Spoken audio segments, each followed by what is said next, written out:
I'm going to be unboxing some brand new isopods today and then setting them up. We'll get to break in for the very first time the new macro lens so I can give you some really juicy close-ups. Today I've spared you the indignity of watching me open a box, and I got a really sweet note from the person who sent me these. I bought them from an acquaintance on Discord again, and the note says, "I hope you enjoy your new friends. Not sure what you have already, but I hope the +1 suits your collection well." That is really, really sweet. I love a surprise when it comes to isopods. I hope they're not too difficult. So first up, I have these. It's a very nice box. What are these? Is this my surprise? What is this? Porcelio Sevilla. I have never even seen these in person before. I have moved up and off the floor so you can get a nice, good close-up. Let's check them out. Ooh, there's one. Hope you're not thinking about escaping. So this is a beautiful isopod. It's brown with white skirting. That's nice. And from what I know about, don't go flying out, please. Don't do it. Look, you're on candid camera. She's gonna jump out. She's gonna jump out. Back it up. Back it up. Got him. Oh, now I get to do this. Hi. Oh, she's running. Oh, she's on an adventure. This is fun. All right, Porcelio Sevilla, fun to handle. That's cool. That's cool. All right, we've returned her to her prison. There they are, Porcelio Sevilla in the macro. Very exciting. Next up out of the box, some acorn caps. Thank you. See, isopods love these. They love to jump in them, hide in them, nibble on them. So that's a nice handy surprise. I've never used them as botanicals before, so I think it'll turn out good.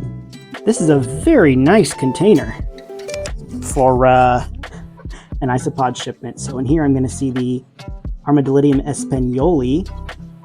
I never looked at pictures of these even, and I tried to get a sneak peek inside.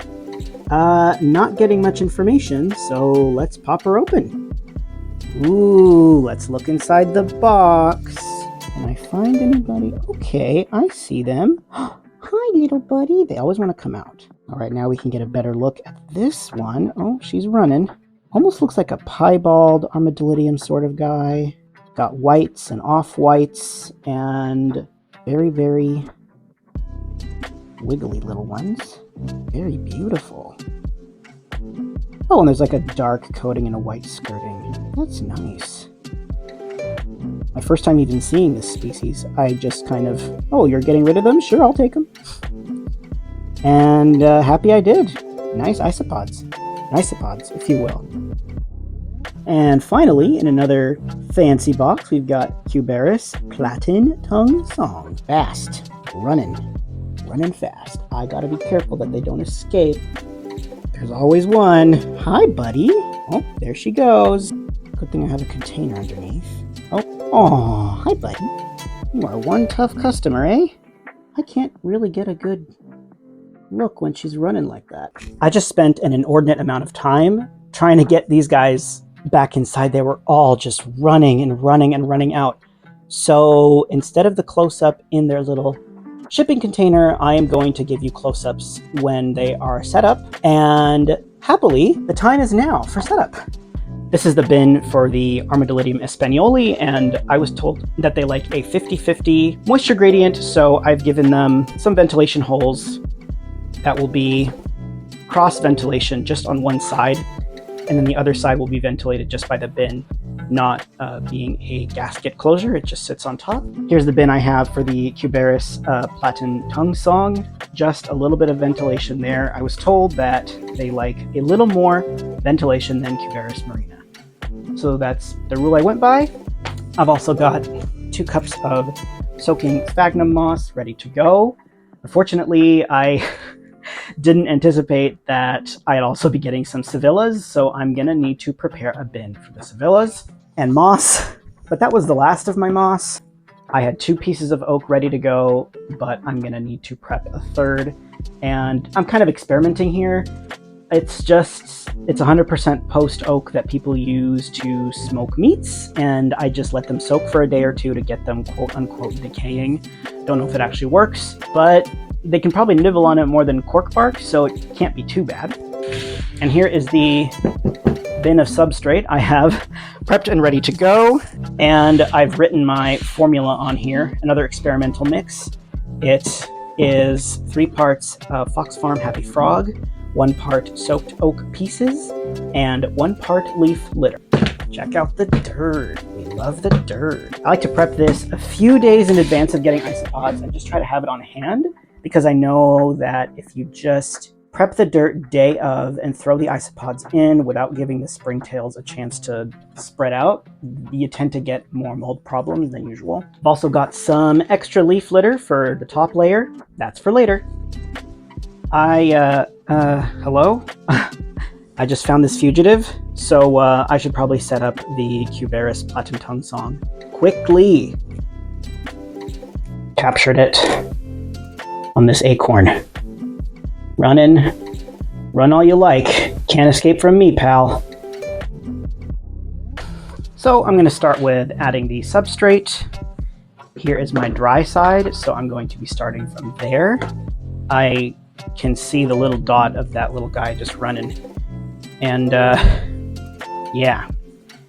I do this with gloved hands because Fox Farm Happy Frog does actually contain bat guano, and I am someone who is concerned about pathogens and zoonoses, therefore I'm protecting myself. And yes, I know that the little isopod is probably somewhere under this dirt.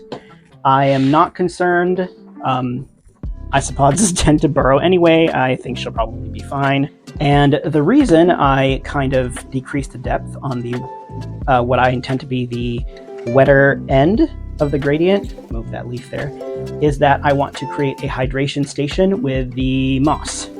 So essentially there's a little depression here, and the moss gets wetted, it wicks moisture all throughout, and it keeps the humidity up without me having to soak all of the substrate, because if I were to have to soak all of the substrate, the isopods would very likely get too wet and, suffocate. So let's moss it up.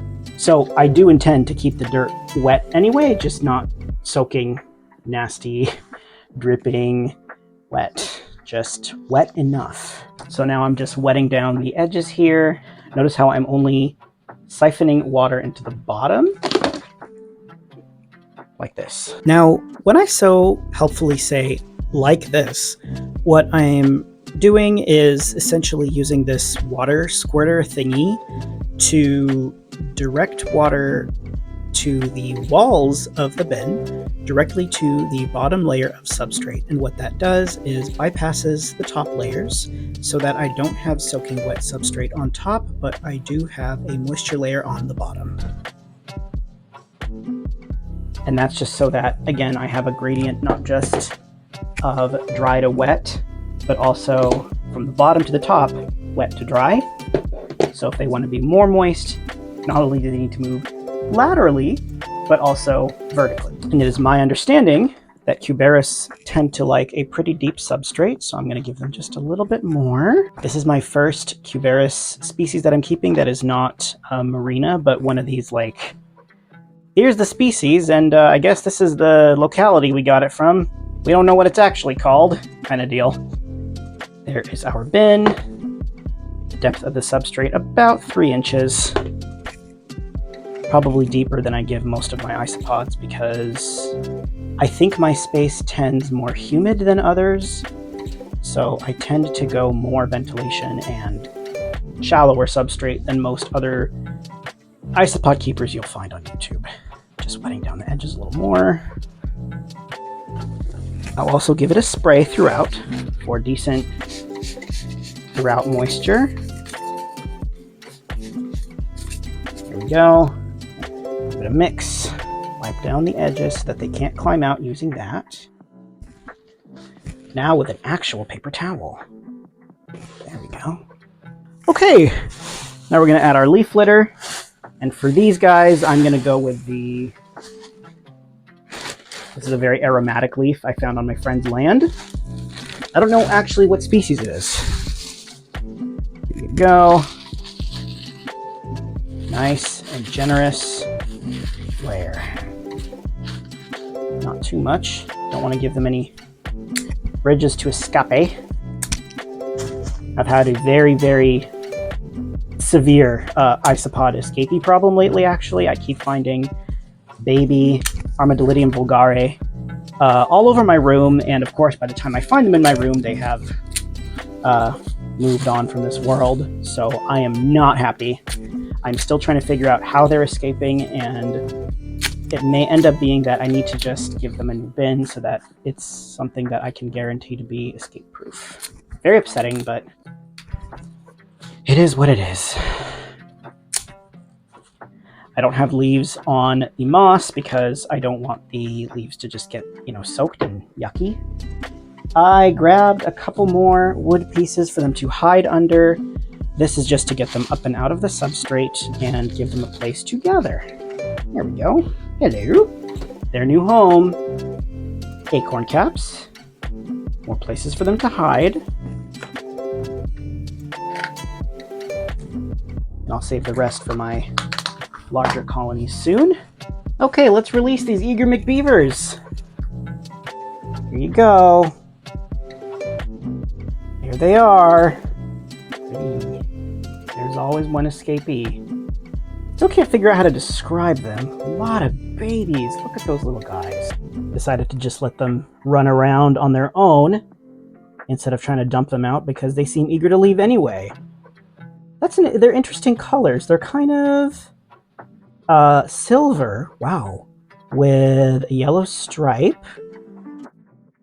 Hi, you seem like a good examinable. Really cute.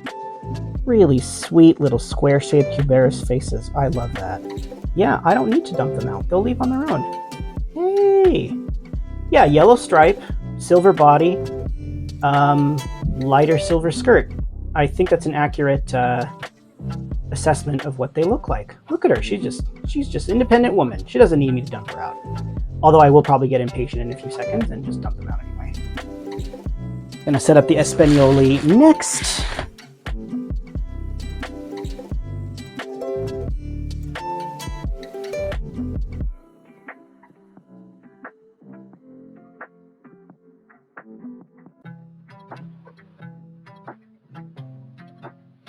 Bit of a shallower substrate for these guys because I'm told they like the 50-50 gradient.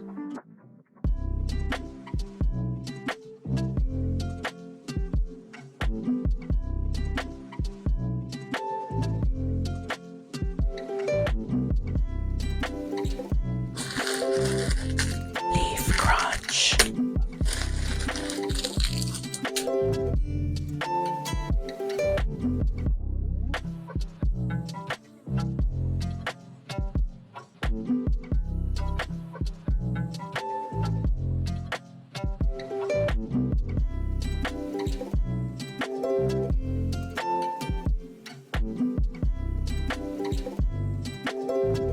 And now we'll release them. Not as brave as the Cubaris, so I'll just kind of gently tip them out here. There you go. Wow! Look at all of those isopods. Wow! Gorgeous. Just quickly making sure all of the Cubaris came out. See anybody in there? They're so dark. It's hard to see them against the dirt. But that's going to be it, so I got to go set up a bin for the Sevillas because I don't even have anything pre-drilled for them yet. Poor babies. Unexpected. Homeless. Pretty.